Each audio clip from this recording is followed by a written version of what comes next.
Bonsoir à tous, bonsoir à toutes, bienvenue sur le plateau de la Grande Team. Très heureuse de vous retrouver. Ce soir, c'est le dernier numéro de la semaine et pendant les prochaines 90 minutes, eh bien, nous allons planter le décor de l'apothéose de cette CAN 2021. Nous reviendrons aussi évidemment sur l'élimination du Cameroun aux portes de la finale. L'équipe, la team se prépare et le temps juste pour nous de regarder le sommaire complet de l'émission. C'est parti pour la Grande Team. Dans la Grande Team, CAN News. L'opposition des deux cracks, Mohamed Salah et Sadio Mané, en apothéose de la CAN 2021, c'est l'actu. Focus sur l'élimination du Cameroun qui fait des vagues dans l'univers du football africain. Sans oublier la petite finale entre les étalons du Burkina Faso et les Lions indomptables. Babou Eric, Nasser Yedi, Dagochal et Yves Boris accompagnent Tia pour ce dernier numéro de la semaine. Eh bien voilà, donc vous savez exactement de quoi on va parler pendant les prochaines 90 minutes. La team, eh bien elle est là, elle s'est préparée. Oui, les étirements ont été faits, les échauffements, tout est impeccable à leur niveau. Eh bien on va pouvoir les saluer. Bonsoir Babou Eric. Vous savez qu'on ne se parle plus, on se fait juste des bisous maintenant. Très bien. Bonsoir Dago Charles. Bonsoir Yves Boris. Ah, je rentre dans la vague. Absolument, mais on ne vous a pas bien vu. Allez-y, allez-y. Voilà, merci beaucoup. Voilà. Et je préfère, c'est mieux quand même. Et bonsoir Nasser. Étant l'initiateur du mouvement. Merci beaucoup. Voilà, j'ai gagné mon émission, là, ça y est, c'est bon. Allez, bon, on a du boulot, messieurs. Une question LGT également pour les téléspectateurs et les internautes. Que pensez-vous du duel final de la CAN 2021 ? Eh bien, voici la question qu'on vous pose ce soir. Et si vous avez des choses à dire, n'hésitez pas à aller sur la page Facebook de la 3. Et puis, vous pourrez également nous appeler en direct dans l'émission en composant le 27 21 59 93 99, sans oublier l'indicatif pour ceux qui sont à l'étranger. Voilà, allez, on commence tout de suite avec LGT News.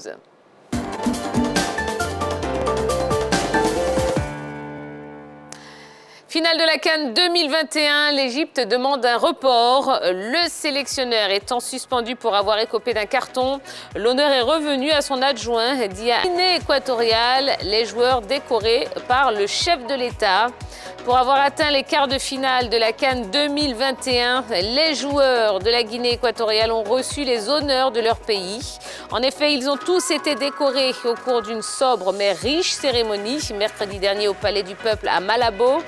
En plus d'une décoration amplement méritée, les joueurs ont été récompensés par de fortes primes dont le montant n'a pas été révélé. Voilà l'essentiel de l'actualité sportive du jour. Ben oui, bon, même s'il y a eu des petits bruits quand même. Bon, après, on ne sait pas si c'est vrai. On a parlé de 600 millions de francs CFA pour les joueurs de la Guinée équatoriale. C'est pas mal. C'est par joueur. On ne sait pas. Là, voilà, ça c'est... Il n'y a pas eu de communication officielle autour de ça, mais on parle de 600 millions. Est-ce que c'est toujours ça de gagner? C'est toujours bon à prendre, absolument. Ah, absolument. Ça donne envie de rechausser les crampons. Par exemple. Tu n'aurais pas envie. Bon allez, la question LGT, que pensez-vous du duel final de la CAN 2021 ? On va en parler ensemble dans quelques instants. Donc, exprimez-vous sur la page Facebook de la 3 et puis commencez à préparer vos téléphones, comme d'habitude. Ça se passera au 27 21 59 93 99. Mais avant cela, eh bien, un petit focus. Oui, le Cameroun, une élimination et des questions. Eh bien, oui, le jingle arrive tout de suite et on en parle.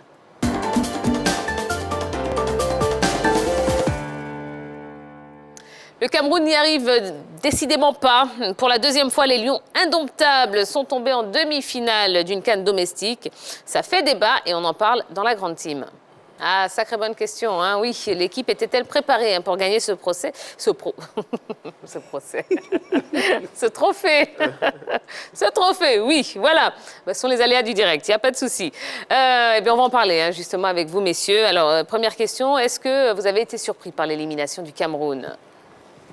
Et Boris ? Moi, pas trop surpris. Je n'ai pas été trop surpris de voir le Cameroun s'arrêter à cette étape de la compétition. Parce que quand on regarde quand même le parcours de cette équipe camerounaise, elle n'a eu à affronter qu'une seule bonne équipe en phase de poule, qui était le Burkina Faso.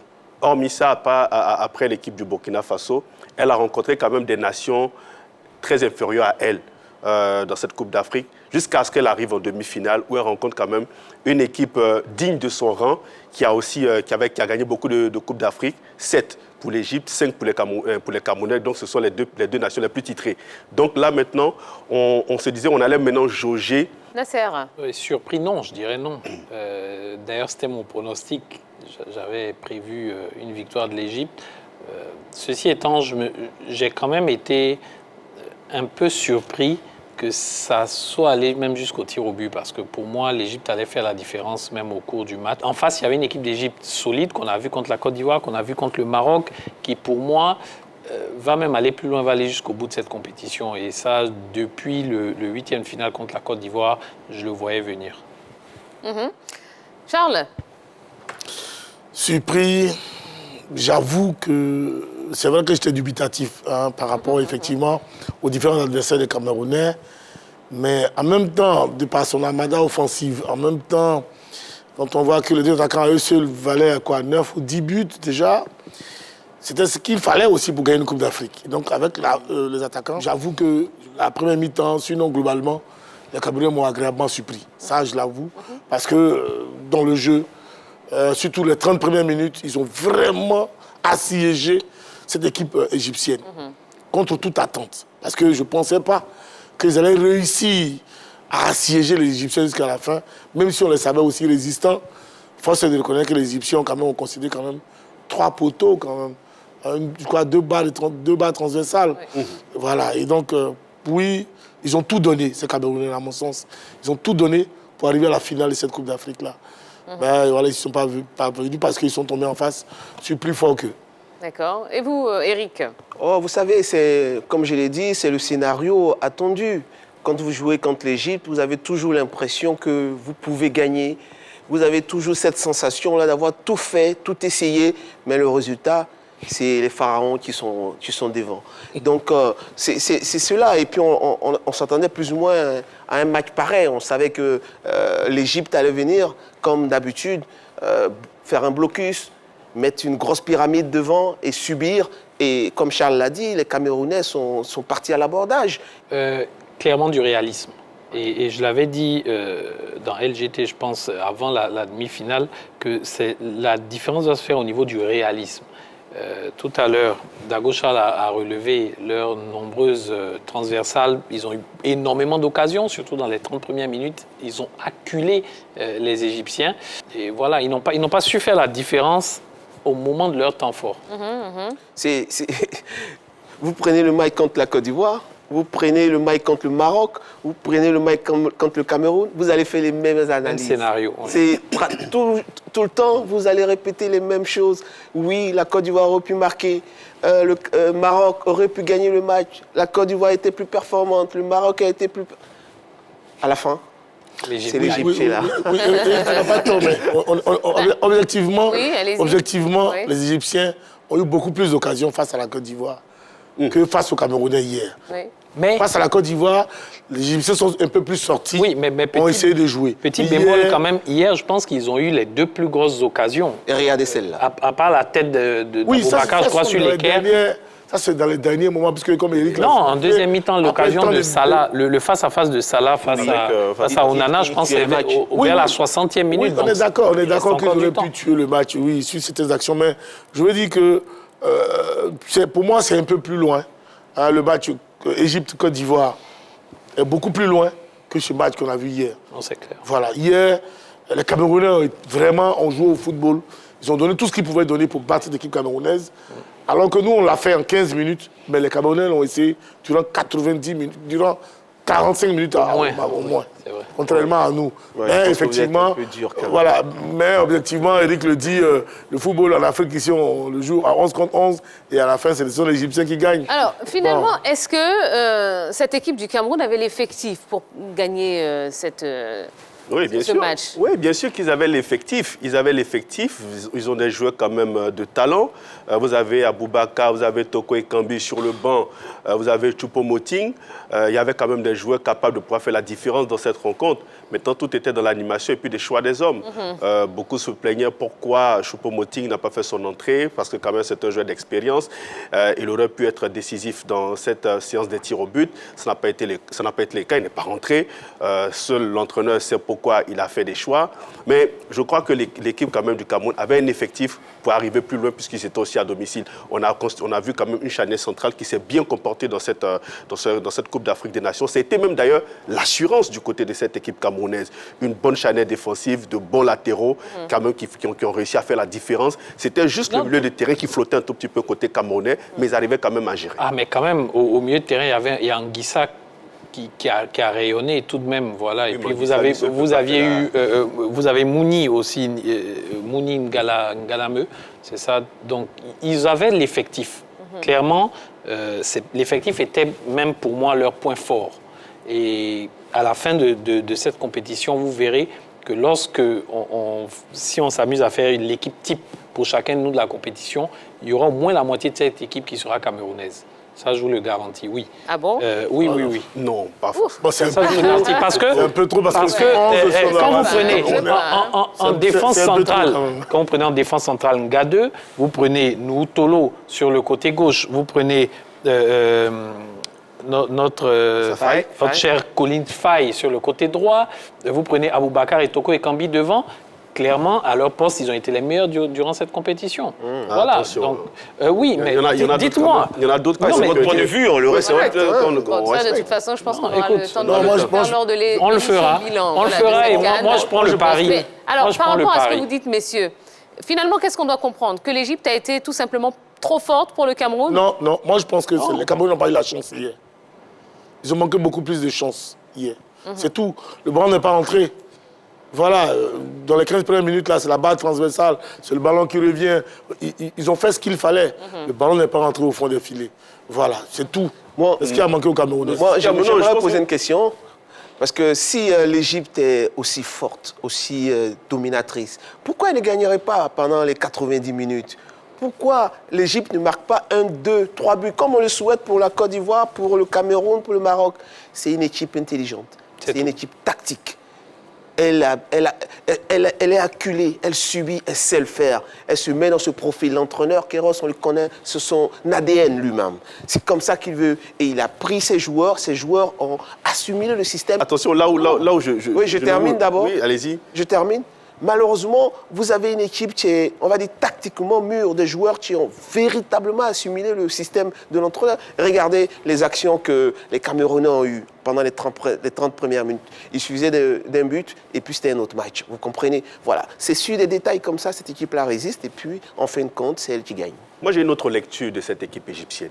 Il a parlé d'équipe intelligente, je suis d'accord. Cette équipe égyptienne ne pensait pas qu'elle n'a pas la capacité de ne pas faire le jeu. J'en veux pour preuve le match face au Maroc. Lorsqu'ils étaient menés, mais quand ils sont revenus des vestiaires, mais regardez, en 15-20 minutes, ils ont acculé les Marocains. On n'a pas reconnu cette équipe marocaine, ils ont marqué.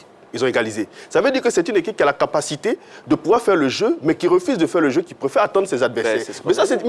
Mais justement, c'est là où vous avez parlé d'équipe intelligente. Mais ne lui déniez pas le fait qu'elle n'a pas cette possibilité de pouvoir faire le jeu. Non, c'est un choix. Non. C'est un choix. J'ai dit, et je répète, c'est peut-être un choix de l'entraîneur. C'est son choix. Mais il y a des faits de jeu, il y a des matchs qui ont prouvé le contraire. Donc c'est là où moi je me dis, attention à cette équipe égyptienne qui en fait joue masquée dans cette Coupe d'Afrique des Nations. Peut-être qu'en finale, on verrait une équipe égyptienne dominatrice dans le match peut-être face au Sénégal ensemble. Mais moi, je veux même vous rassurer. Vous ne pouvez pas venir à une Coupe d'Afrique et puis jouer sur vos défauts. Vous jouez avec vos qualités. Ce sont les qualités qu'on met en avant. Comme une équipe ivoirienne, si l'équipe ivoirienne décide de jouer derrière, nous tous, on va crier au scandale parce qu'on est une équipe offensive, on a des joueurs de qualité.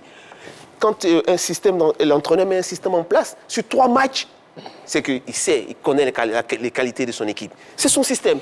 Maintenant, ça ne veut pas dire qu'ils ne peuvent pas sortir. Ça ne veut pas dire que les éléphants ne peuvent pas tenir un résultat aussi. Ils peuvent se battre, ils peuvent défendre. Mais la qualité première de l'équipe, c'est ce qu'on met en avant. Les Égyptiens, ils connaissent leur qualité. L'entraîneur, il a son système. Il sait comment ces joueurs peuvent jouer. D'abord, ils défendent. Mais quand il faut aller à l'abordage, ils le font. Ils sortent, ils vont jouer. Ils ont failli marquer, regardez l'action de tout à l'heure, ils ont failli marquer. Donc, ils savent jouer. Et puis, il y a des joueurs quand même offensifs. Quand vous avez Salah, attendez, c'est pas dire qu'il ne peut pas marquer des buts. Voilà, même c'est face à le la haut Côte niveau. d'Ivoire, à un moment donné, ils ont contrôlé le match, ils nous ont dominés.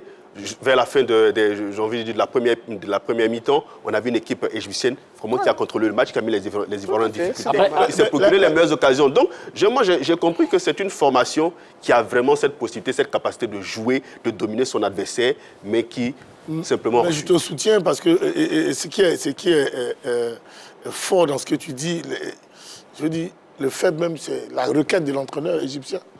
Demander qu'on reporte la finale, c'est du jamais vu. Sous prétexte qu'on serait fatigué. Oui, parce que hier, ils ont souffert. Ils ont vraiment... C'est une équipe qui est habituée à jouer les 120 minutes. Mais hier, ils ont joué plus que 120 minutes.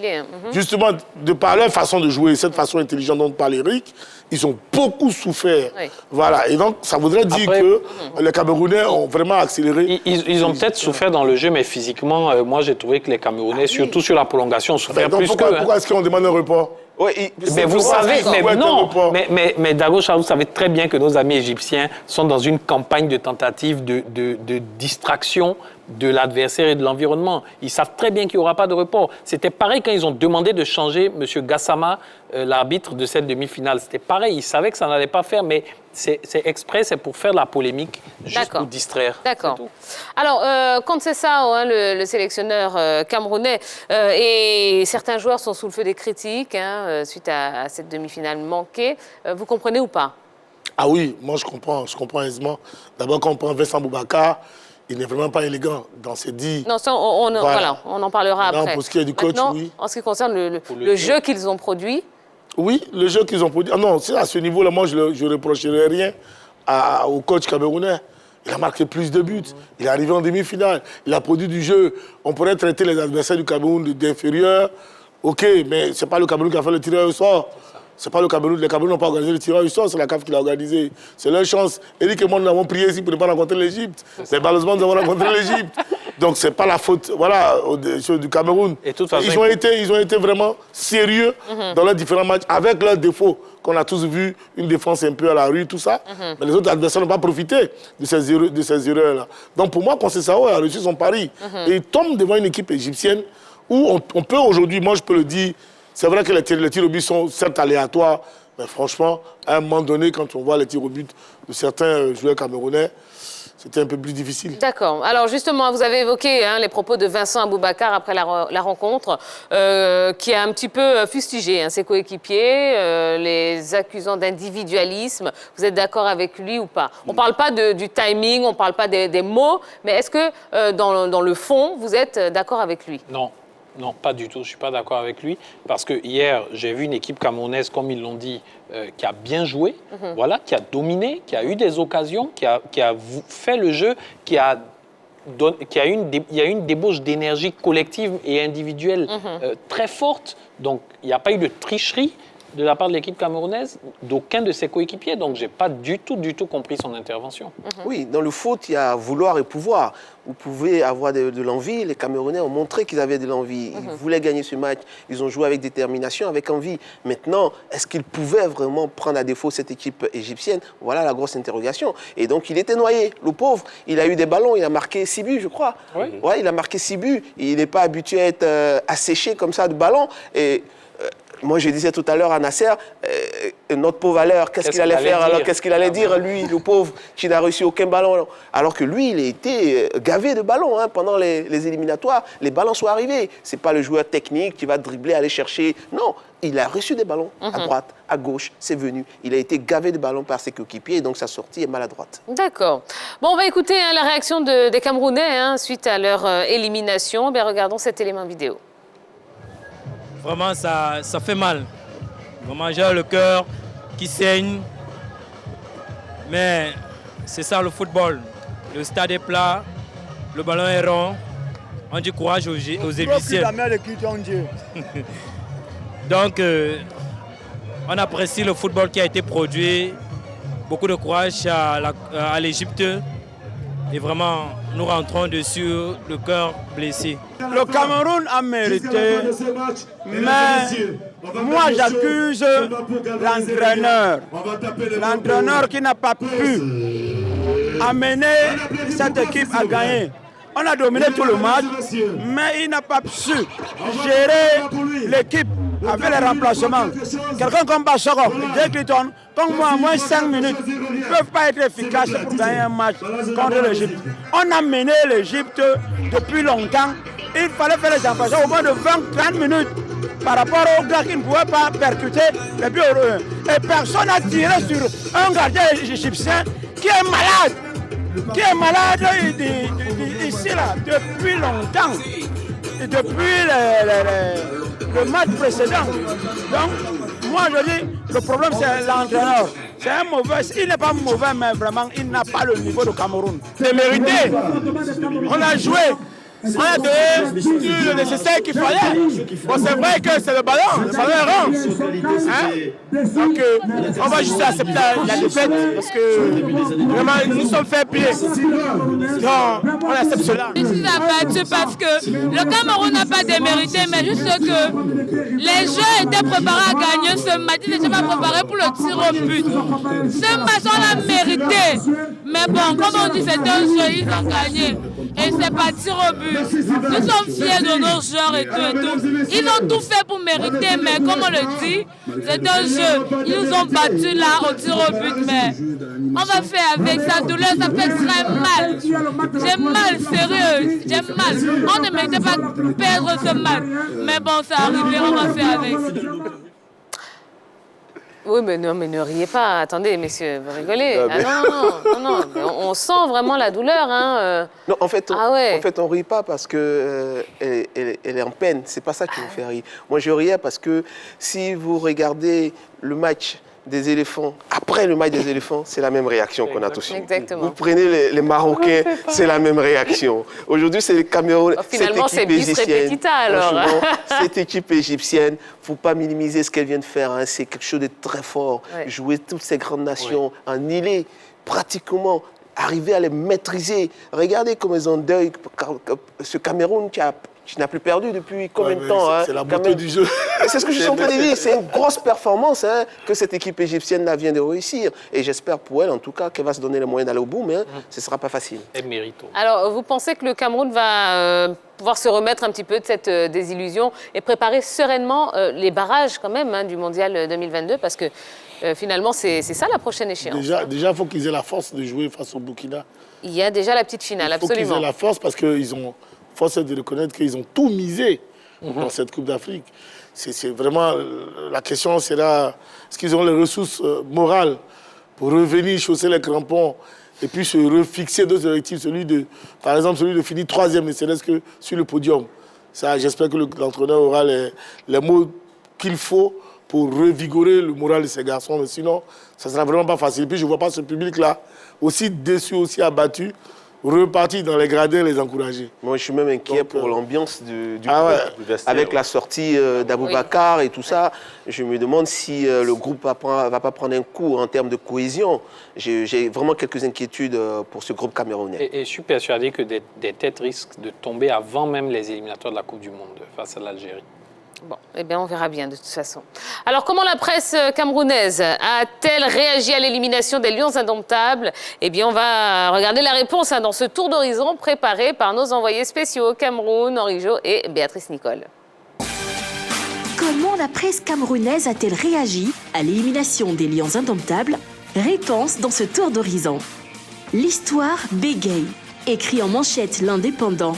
Le quotidien rappelle l'élimination en 72 au même stade de la compétition pour le Cameroun, pays organisateur de la compétition.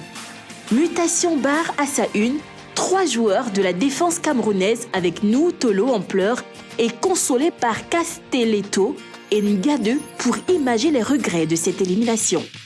La même image est reprise avec ironie par l'élite qui titre « Lion 1, domptable ». Le Messager, quant à lui, évoque la malédiction de Lambé. Terminons avec l'info à chaud qui s'attarde sur la joie des Ivoiriens après l'élimination des Lions. Bon, alors, que vous inspirent ces quelques titres de la presse camerounaise? La beauté du football. Oui. Bon, c'est à l'image de la déception de toute une nation. Une défaite inexplicable pour eux, parce qu'ils se disent qu'ils ont tout donné, mais ce n'est pas passé, ça n'a pas marché. Pourquoi? À travers tous ces titres qu'on a pu quoi, voir. le ballon tourne pour tout le monde. Le ballon tourne pour tout le monde. Ils ont essayé de donner quelques explications. La seule qu'on a l'habitude d'attendre, évidemment, c'est l'entraîneur. Voilà. C'est l'explication la plus facile. Voilà, l'entraîneur a le dos large. Et l'entraîneur qui est félicité, c'est quand il gagne. Mais malheureusement, voilà, donc malheureusement c'est comme ça. C'est ça, malheureusement. Malheureusement, c'est comme ça. C'est plus facile. Mais après, il y a d'autres joueurs aussi Mais je pense quand même que lui, quand c'est ça, il a fait le maximum. Oui, je Il a pense fait le aussi. maximum. Il a produit du jeu. Je pense aussi. Oui. Hier, ils ont produit du jeu, ils ont tout essayé. Ça n'est pas passé. Et la jeune dame qu'on a vue dans la vidéo précédente qui disait mais en fait on s'était juste tout simplement préparé à cette victoire. Donc à aucun moment on sent que les Camerounais ont envisagé même une petite seconde quoi, à cette défaite. Oui, mais ça s'explique, Tia. C'est une équipe qui n'a plus perdu depuis longtemps sur son sol. Et avec ce qu'ils ont montré depuis le début, ils étaient extrêmement confiants pour cette demi-finale face aux Égyptiens. D'autant plus que certains disaient que les Égyptiens ne produisaient pas un bon football. Donc les Camerounais se disaient, tiens, c'était prenable. Et puis n'oublions pas que le Cameroun, en finale de la CAN 2017, a battu l'Égypte 2-1. Donc il y avait cette véritable confiance et les Camerounais ne s'attendaient pas à autre chose qu'une victoire, quelle que soit la manière. Même si c'était au tir au but, pour eux, ils allaient passer l'obstacle égyptien. Et c'est ce qui explique cette désillusion, mais gravissime pour les supporters. Oui, on va dire confiance légitime. Ils avaient les arguments, ils avaient les joueurs, il y avait l'engouement autour de la CAN. Tous les ingrédients étaient là pour pouvoir passer la demi-finale, aller en finale. Ils ont juste oublié qu'il y avait en face les Égyptiens. Ils auraient dû nous demander, on allait donner un peu quelques explications. Et puis quand on a une nation qui a gagné la plupart de ses CAN hors de son pays, on se dit quand on est à domicile, bon, ça va forcément depuis passer. 1972, le Cameroun n'arrive pas à gagner dans des compétitions organisées à domicile. Comment on peut expliquer cela? Comment? Ils n'en ont plus organisé. Ils ont organisé le CHAN, ils n'ont pas gagné. Oui, mais bon, Donc, le CHAN, d'accord. Oui, mais le CHAN, l'année c'est passée, oui. Ce sont des... ça aussi. C'est à l'instar de beaucoup de nations. Donc finalement, comment on peut expliquer ça alors? Ben non, comme beaucoup d'autres nations, le Ghana a gagné la Coupe d'Afrique 4 fois, et puis après, elle a voulu le gagner 4, 5, 6, 7 fois. Elle a organisé à domicile, elle a perdu, elle a réorganisé, elle a perdu. C'est le cas.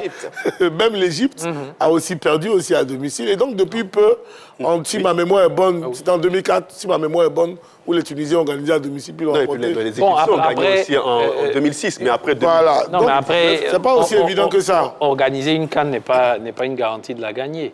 Voilà, quand vous prenez dans l'ensemble, dans l'histoire de la compétition, le nombre d'équipes qui a gagné à domicile, je ne pense pas que c'est supérieur à ceux qui ont gagné à l'extérieur. Oui, et puis ce sentiment qu'on a quand on organise une CAN peut être, on va dire, le gros piège. Cette confiance, on va dire, surdimensionnée. Vous savez, rappelez-vous, Côte d'Ivoire, 84. Premier match contre le Togo, on explose les Togolais, je crois 3-0. 3-0. Voilà, il y a une confiance énorme. Et puis, avec un grand tir Kofi Léonard. Beaucoup à toi, cher René. Donc, on avait remporté la CAN, pratiquement déjà, dès le premier match. Vous comprenez? Ça veut dire qu'il y a cette confiance-là qui gagne, souvent légitime. Hein, et la souvent pression légitime. aussi. Et après, il y a une grosse pression qui se met sur les joueurs, surtout. Est-ce qu'ils arrivent après à gérer cette pression-là, aller jusqu'au bout? Et puis, je pense qu'il faut faire preuve, et ça, je pense que c'est une leçon pour tout le monde, faire preuve d'humilité, aller crescendo, rester lucide, en et puis se préparer pour aller jusqu'au bout. En football, il ne faut jamais fêter avant la victoire. Et les supporters de la SEC... Non, vous n'allez pas trouver un moyen pour parler de la SEC ici. Vous avez bien parlé de... Je peux siffler? Je vous en prie, sifflez, on va continuer. Non, laissons tomber. Le débat est en train de Je vais juste dévier, là. rebondir sur les dits d'Éric. C'est juste un clin d'œil quand même qu'il fait aux Ivoiriens pour la CAN 2023 à domicile. Il ne faudrait pas qu'on soit trop euphorique, nous tous, dans notre entièreté. Il faudra qu'on soit raisonnable, qu'on soit sérieux dans l'appréciation des différentes équipes qui vont venir. Méthodique même, je dirais, et pragmatique. Voilà, il faut on montre une certaine, je veux dire, un certain sérieux dans tout ce qu'on va entreprendre. Et puis, de grâce, pas trop de pression sur les garçons, parce que je sais que ce ne sera pas facile, ce ne sera pas évident.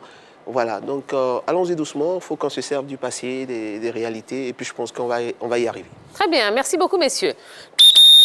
Allez, on va marquer une toute petite pause, la première de la soirée. Juste après, il y aura l'actu Cannes. On parlera bien évidemment de la finale. Et puis, oui, une finale des étoiles. Et ce qui nous emmènera forcément à la question LGT de la soirée. Que pensez-vous du duel final de la Cannes 2021 ? Eh bien, continuez, exprimez-vous au maximum sur la page Facebook de la 3. Et puis, vous aurez l'occasion aussi de nous appeler en composant le 27 21 59 93 99. À tout de suite.